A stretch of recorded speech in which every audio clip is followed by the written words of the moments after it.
L'affirmation et la mise en œuvre du projet européen. 1945, année 0. La Seconde Guerre mondiale a ravagé l'Europe. Les États européens de l'Ouest doivent faire face à 3 défis. Reconstruire leur économie en mettant fin aux rivalités, réconcilier la France et l'Allemagne qui se sont affrontées dans 3 guerres, réagir aux dangers soviétiques qui pèsent déjà sur l'Europe de l'Est. Leur réponse commune prend la forme d'un projet de construction européenne. La CEE, Communauté économique européenne. En 1951, la coopération économique débute.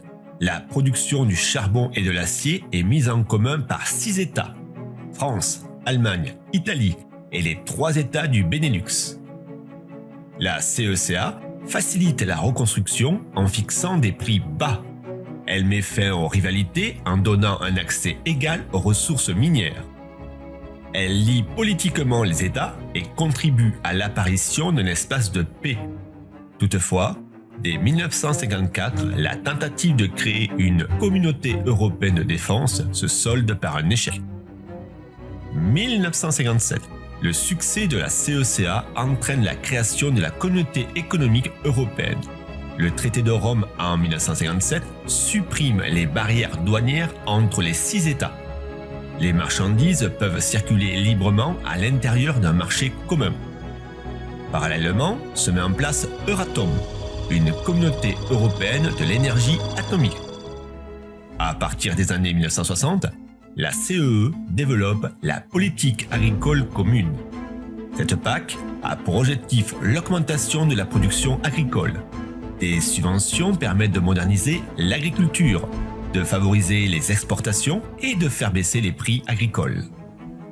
En 1963, la réconciliation franco-allemande est officialisée avec la signature du traité de l'Élysée.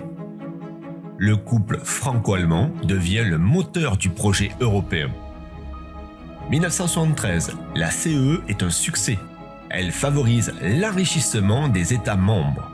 Le Royaume-Uni, qui se tenait à l'écart du projet européen, décide de rejoindre le marché commun en compagnie du Danemark et de l'Irlande. Pour appartenir à la communauté, un État doit respecter les principes démocratiques. Cela explique l'entrée tardive de la Grèce en 1981 et de l'Espagne et du Portugal en 1986. À cette date, la communauté comporte 12 membres. L'Union européenne. Décennie 1980. L'approfondissement européen se poursuit. La signature des accords Schengen prévoit progressivement la libre circulation des personnes. Le programme Erasmus facilite les échanges étudiants entre les universités.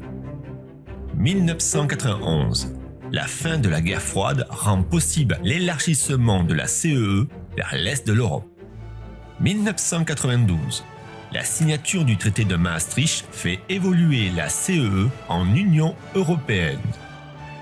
Le projet européen devient politique. Les États donnent aux institutions européennes des pouvoirs de décision supérieurs sur l'environnement, la culture, la santé, le tourisme ou la pêche. Le traité de Maastricht crée également la citoyenneté européenne. Elle donne à toute personne ayant la nationalité d'un État membre le droit de circuler, de séjourner, de travailler et d'étudier sur le territoire des autres États de l'Union. Un citoyen européen a le droit de vote et d'éligibilité aux élections municipales et aux élections du Parlement européen, dans l'État de l'Union où il réside. Le traité prévoit également la création d'une monnaie commune. L'euro remplace les monnaies nationales dès 2002. Le traité de Maastricht est contesté par les souverainistes, des citoyens qui refusent que les États délèguent leur pouvoir à l'Union. En France, le traité est approuvé par seulement 51% des Français. Le Royaume-Uni refuse à la fois l'euro et l'espace Schengen. On assiste à la création d'une union à la carte. Tous les États ne participent pas à l'union de la même manière. Un projet européen en crise ? Avec les phases d'élargissement, le fonctionnement de l'Union devient plus complexe. En 1995, en 2004, en 2007 et finalement en 2013, les entrées portent le nombre d'États de l'Union à 28. Il devient de plus en plus difficile de coordonner une réponse commune face aux crises. Comme le démontre la guerre en Irak en 2003, l'annexion de la Crimée par la Russie en 2014 ou la crise des migrants en 2015. L'Union est avant tout une puissance économique, commerciale et financière de dimension mondiale. Elle n'est pas mondialement une puissance politique ou militaire. Des partis politiques europhobes apparaissent.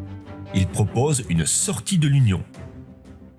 En 2017, les Britanniques votent leur départ.